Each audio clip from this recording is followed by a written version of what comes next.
What's up? Welcome to the channel. So I promised y'all that we're going to do a video on the Sawicki exhaust upgrade on this 2024 CVO Road Glide ST. Here it is in all its glory. Man, the bike has been performing very well with the exhaust. I did have to do a Screaming Eagle tuner on it, just to change the way that it was. I guess it had some back pressure in it, and I wanted to do it right because I'm trying to keep the warranty for this bike because it is the first year and it's new. So that's kind of what we did. But we're gonna go ahead and do a startup on it, let you hear what it sounds like. I don't have a before. As soon as this came in, I went crazy, jumped right on it, and had the pipes put on immediately. I mean, I'd been waiting for months for it to come in. When it came in, me and a buddy of mine had rode up to the Harley dealership before riding out to a bike night, and we wanted to put it on right then, but I ended up letting him take my bike back. I had to work at the fire department the next day for 24 hours. So he took my bike home with him that night, stuck the exhaust on for me the next day. Really cool dude. Brian's awesome. Want to give a shout out to him, but he didn't have to, and he did because he wanted to hear it just as bad as I did. Had this Sawicki on a Road Glide ST before, and it run and sounded awesome. So without further ado, let's go ahead and fire this thing up.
So like I said, it has some of that aftermarket chop in it that I really love, and I'm sure that exhaust is going to be a winner for me because it was on my last bike. I love the sound of it. I love the way it ran, and it did add some performance to the bike. I can tell it's added a little bit to this. The one thing I can tell you though is after going into the dealership, having them take a look at it too with me and just talk about after they put the tuner on it. There's not many tunes available for this right now. Matter of fact, there's not even a tuner available or a tune available for the Sawicki. It's just a Screaming Eagle exhaust, Screaming Eagle breather.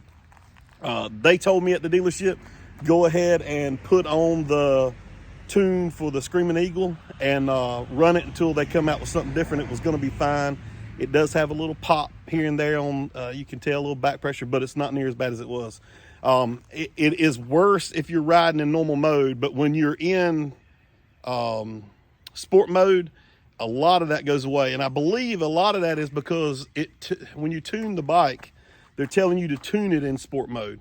So that's what the bike is being tuned in. So ever since I put the exhaust on and I put, let's say I left from the Raleigh area and drove out to Myrtle Beach, so about 4 hours there, rode it while I was down there and rode it back. So I've got around 600 miles on the bike, 500-600 miles on the bike since I put the exhaust on it.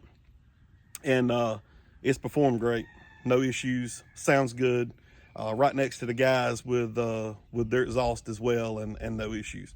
So I would say if you're thinking about going this route, just keep in mind you're probably going to want to ride in the sport mode. That's what the dealership here told me to do, was ride in sport mode. So just keep that in mind. Not sure if that's 100%. If anybody wants to add in the comments what they think, if you work on on on motorcycles. If you know something different, if you're a dealer in another dealership and you think that this dealership told me wrong, by all means, hit me up in the comments and let me know. I want to do what's right with the bike, but I want the sound and I want the performance that I want out of it. This 121 on this CVO ST, it performs great. I've not had one lick of problem with it, except for the only thing that I've had go wrong with the bike is I filled up at a gas station one time. The bike would not start back up. Backed it away from the pumps, pulled the seat off, unplugged the ECM, plugged it right back in, and the bike fired right back up and has run perfect ever since then. That was before I put this exhaust on. So since I put this exhaust on, I've had no issues with it. Since I've done this Screaming Eagle tune on it, I've had no issues with it. So I just keep that in mind. But we'll go ahead and do some passes now so you guys can see what it sounds like changing gears, running through a little bit of that.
That was kind of some pass-bys, just so you can see the, a little bit of the back pressure that I was talking about, which is popping, which it isn't bad at all.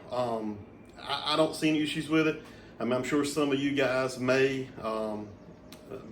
have some comments that you like to leave in there on it, and that's fine.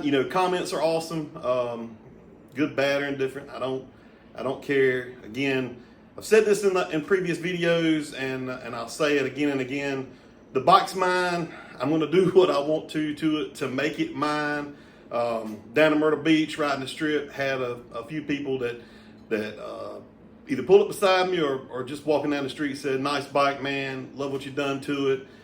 Some people that have walked up to it while I was in the hotel parking lot, just kind of hanging out, having a few beers, and had some of those people say the same thing. Just raved over what I've done to it. What I will say is the bike is filthy, and I want to make sure that I stress that, you guys. The bike is filthy. It is completely dirty right now. I did get caught in some rain, but I promised you guys that I was going to do a video on the exhaust, and I've held out way too long for that. But I've just had a ton going on, trying to get down to Bike Week, trying to get back, just prepping for that, plus working.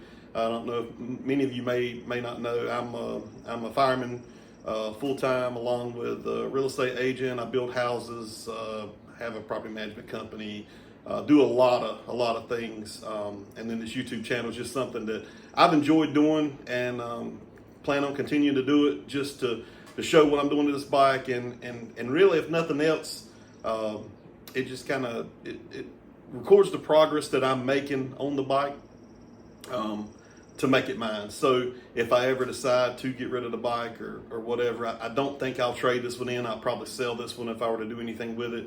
But for now, I mean, this thing has all the power. It performs outstanding, so I don't see any reason why I wouldn't.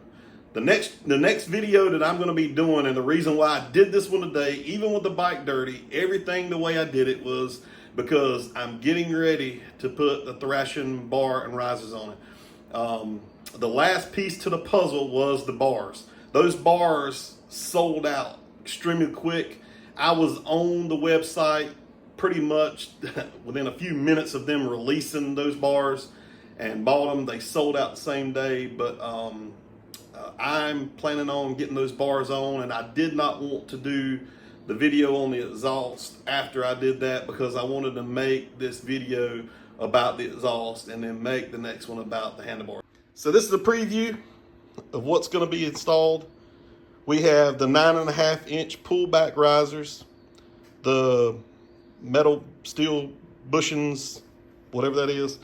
We have the mid-bend black handlebars, and we'll be installing all that on it. If you notice, I did order a set of stock grips. These right here. I bought them on eBay. It was a takeoff, and somebody probably put one of the other ones on, but this is a 1-inch. They're saying they're a 1-inch grip, which I like. And if you notice on this one, these are more of a 1.5, and I know that everybody's going to say, well, that's a nicer grip, and it is a cool grip. But I can tell you that ride for 4 hours with it eat my hand up right here. Those little grips right there, they just dug into my hand nonstop, and it drove me crazy. So I plan on going back to this style here, which I think is a lot more comfortable to me and my riding style, until somebody releases something that I like better. So with that said, I'm gonna go ahead and end the video for today. This one was a short and sweet, kind of to the point deal. Next video you'll see, hopefully we'll have those bars on, and we'll go ahead and rock and roll. I'm trying to decide if I'm gonna put these bars on myself. Thrashing has a great video out there of those guys putting the bars on themselves, and they make it look so easy. But the one thing I don't have yet is a lift, and I'd love to have a lift so it gets it up closer to me. A buddy of mine's got a lift. May give him a call, see what he's doing this weekend. I may go ahead and try to throw those things on this weekend. If not, I'll have a video of the bars, and we'll basically refer you guys back to Thrashing's video that he took himself, which it's an awesome video on how to install these bars. They took the triple tree off the top. I'm looking to see if I can do it without taking the triple tree off top. But the way they did it made it so much easier to do, I think. So, but enough about the bars. We'll talk about that in the next video. How about that Sawicki exhaust? Y'all tell me in the comments what you think. Sounds incredible. Sawicki's North Carolina company, which I'm here in North Carolina, and I love that. Made in the USA deal, handmade too. Did have to wait on them, and if you order some, you're going to wait for a while on these pipes to come in. But at the end of the day, dude, I think it's a home run. You'll knock it out of the park. So if y'all would like the video, subscribe to my channel. I want to get my channel out there to more people to look at, to kind of look at some of these things that the 24 models can do as far as upgrades, because the problem is we don't have enough aftermarket availability for add-on items right now. So as I'm getting my hands on them, I'm putting them on, and man, that's what it's all about in this community, this motorcycle community, is to show what these bikes can look like, what they can do, how they can perform. So by all means, like, subscribe, and watch my whole video. I mean, I'm trying not to put a bunch of crap in there that doesn't matter. I'm trying to make sure that what I do put in the video is actually worth it. So, and I'm not a professional YouTuber. I'm having fun with this thing. So anything y'all can do would help.